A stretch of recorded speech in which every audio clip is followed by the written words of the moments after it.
akan membahas terkait pendapatan nasional. Mohon disimak ya sampai akhir. Selamat menonton. Apa sih pendapatan nasional itu? Yuk kita bahas. Menurut Badan Pusat Statistik, pendapatan nasional adalah seluruh pendapatan yang diterima oleh masyarakat suatu negara dalam kurun waktu tertentu. Sedangkan menurut Sukirno, pendapatan nasional adalah nilai barang dan jasa yang diwujudkan pada suatu tahun tertentu. Jadi dapat disimpulkan bahwa pendapatan nasional adalah total pendapatan atas barang dan jasa yang diterima seluruh masyarakat suatu negara dalam kurun waktu tertentu. Lalu, apa sih kegunaan dari perhitungan pendapatan nasional itu? Menurut Badan Pusat Statistik, pendapatan nasional merupakan salah satu indikator yang berperan penting untuk menggambarkan kaitan antara kesejahteraan atau kemakmuran suatu negara dengan kondisi perekonomiannya.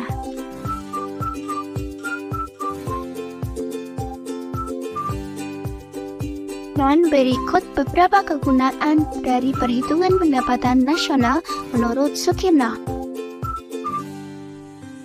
Yang pertama, untuk menilai prestasi kegiatan ekonomi, di mana perhitungan pendapatan nasional seperti melalui produk domestik bruto atau PDB ini memungkinkan suatu negara mengukur hasil total produksi barang dan jasa dalam periode tertentu yang mencerminkan kesehatan dan prestasi ekonomi secara keseluruhan.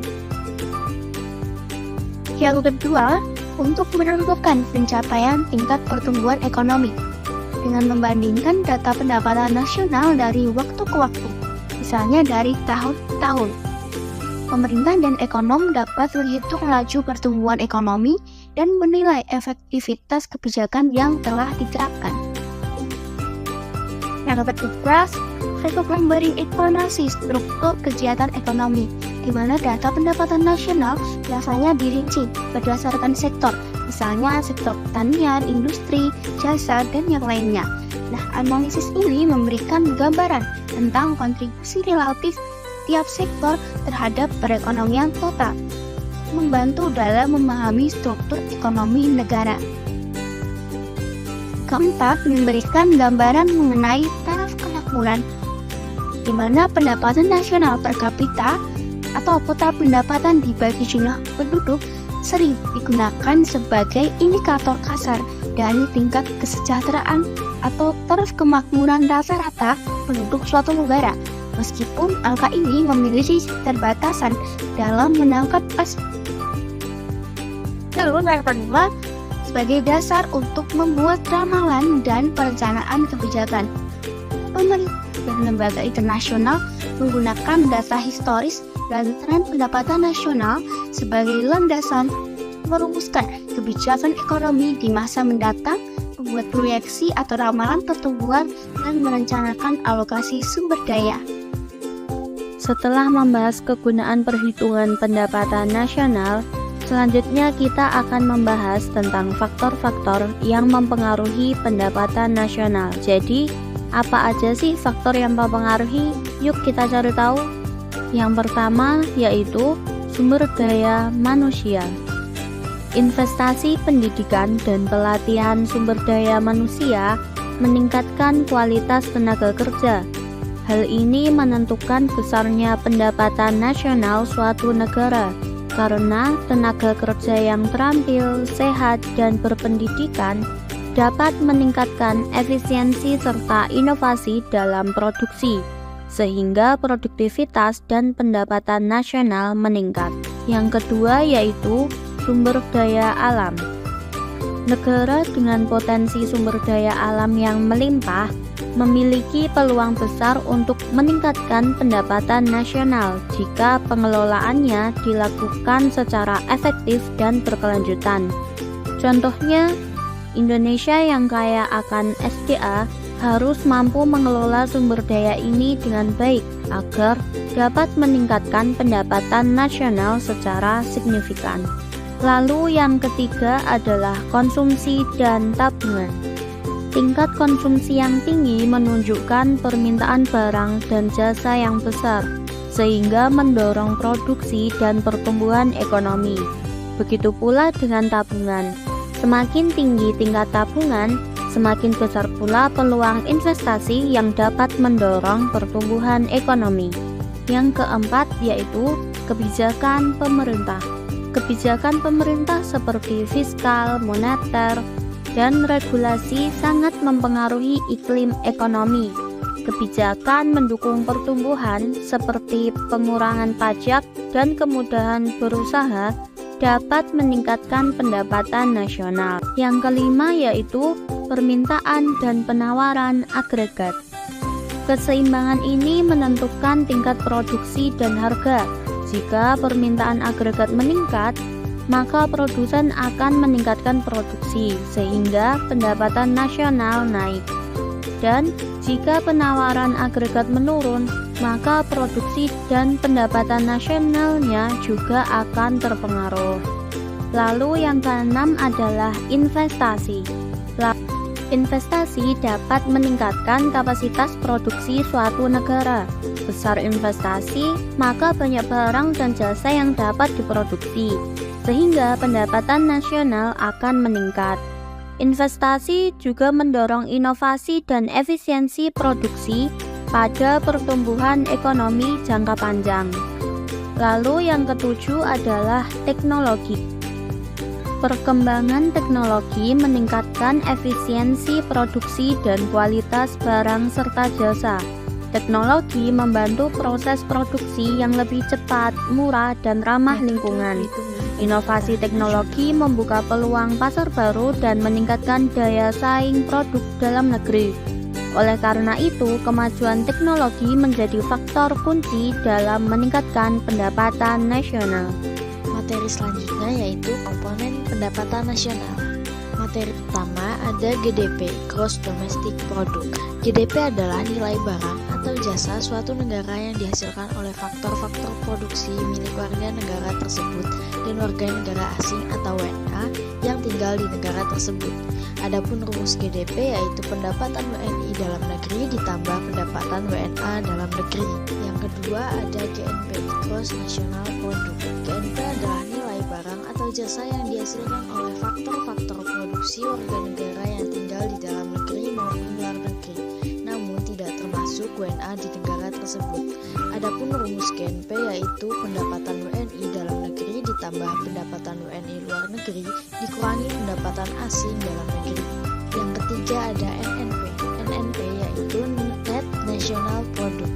NNP adalah nilai barang yang di dalamnya terdapat nilai penyusutan karena harus mengganti barang modal yang sudah usang atau ada penambahan stok. Rumus NNP sama dengan GNP dikurangi depresiasi atau penyusutan barang modal. Lalu yang keempat ada NNI, Net National Income. NNI adalah pendapatan nasional bersih suatu negara atau produk nasional bersih dikurangi pajak tak langsung dengan penambahan subsidi. Rumus NNI yaitu NNP dikurangi pajak tak langsung ditambah subsidi. Lalu yang kelima ada PI atau Personal Income. PI adalah pendapatan yang diterima oleh setiap masyarakat termasuk pendapatan yang diperoleh tanpa bekerja. Rumus PI ini ada dua langkah. Yang pertama, NNI dikurang pajak perusahaan, dikurang iuran, dikurang laba ditahan, ditambah pembayaran transfer, atau dalam kurung NNI ditambah pembayaran transfer, dikurang dalam kurung laba ditahan, ditambah iuran asuransi, ditambah pajak perseroan, ditambah iuran jaminan sosial. Yang terakhir ada DI atau Disposable Income. DI adalah pendapatan yang siap untuk dibelanjakan guna membeli barang dan jasa konsumsi dan selebihnya menjadi tabungan yang disalurkan menjadi investasi. Rumus dari DI sendiri yaitu PI dikurangi pajak langsung.